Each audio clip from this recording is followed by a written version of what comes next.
ओम शांति। अचो अॼु जी मुरलीअ जा कुझु गहरा नुक़्ता मनन चिंतन सां सम्झूं। सिर्फ़ु ॿुधण लाइ न, पर महसूसु करण लाइ, ज़िंदगी में आणण जे लाइ। बाबा चवनि था, मुंहिंजा लाल, मुंहिंजा मिठड़ा ॿार, तव्हां अहिड़ी दुनिया जा मालिक बणिजी रहिया आहियो जिते का हद नाहे। थोरो रुकी महसूसु कयो। अॼु असां नंढियुनि नंढियुनि ॻाल्हियुनि में फासी वञूं था। थोरो मान, थोरो सकून, नंढियूं ख़्वाहिशूं। पर बाबा यादि ॾियारे रहिया आहिनि, तव्हांजो हदफ़ बेहद आहे। मिसाल, हिकु ॿार खे हीरो मिली वियो, पर हू उनखे छॾे पथरनि सां रांदि करणु लॻो। छा असां बि ईअं पिया करियूं? असांखे मिलियो आहे परमात्मा जो इल्मु, परमात्मा जो वरसो, ऐं असां फासी वञूं था नंढियुनि नंढियुनि ॻाल्हियुनि में। बाबा चवनि था, नंढो छॾियो, वॾो पकड़ियो। बाबा चवनि था, मां ड्रामा जे बंधननि में ॿधल आहियां, मूंखे अचिणो ई आहे। इहो तमामु गहरो राज़ आहे। ख़ुदा बि सबबु नथो अचे। इहो हिकु ठहियलु सचो ड्रामो आहे। मिसाल, जहिड़ो अलज्ञान धाॻो मीन्स टैंगल धाॻो सिर्फ़ु माहिर सुझाए सघे थो, अहिड़ी तरह असांजी ज़िंदगीअ जो बि मुंझायल धाॻो बाबा ई सुलझाए सघे थो। तंहिं करे असां सवाल बदिलाए छॾियूं। छो थियो? हिन मां मूंखे छा सिखणो आहे? बाबा चवनि था,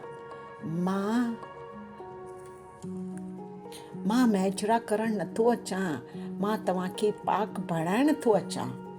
असां सोचूं था त परमात्मा मसइला ख़तमु कंदो, पर बाबा चवनि था, मां हालतूं न, हालत बदिलाइण लाइ आयो आहियां। मिसाल, ॿ माण्हू हिकु ई मसइले में, हिकु परेशानी, उन में हिकु परेशान आहे ऐं ॿियो शांती में आहे। प्रॉब्लम साॻियो ई आहे, पर हालत अलॻि। असुल ताक़त अंदर जी आहे। बाबा चवनि था, माया खे न हारायो, असुल जंग ॿाहिरि न आहे, अंदरि आहे। कावर, गुस्सो, मुक़ाबिलो, नंढी नंढी कहाणी असां ॿुधंदासीं।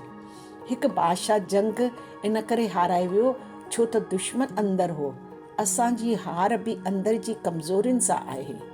बाबा चवनि था, मन मना भव, माना मूंखे यादि करियो।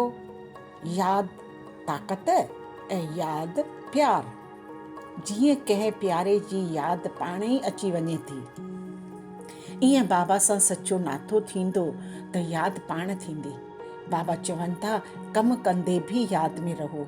जीअं माउ कंदे बि ॿार खे यादि रखे थी, हथ कार ॾे ऐं दिलि बाबा सां। धारणा है अॼु जी, सचा रहूं, यादि में रहूं। अॼु जो वरदान बि ॾाढो सुठो आहे।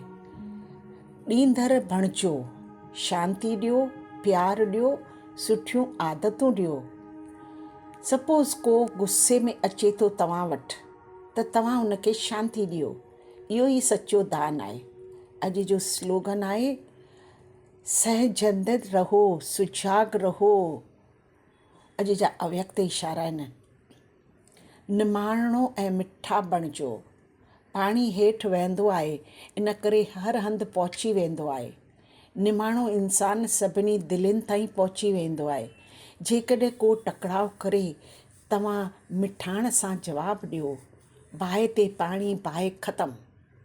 आख़िरी मंथन, मज़बूत बणिजूं, पर नरम दिलि वारा। सचा बणिजूं,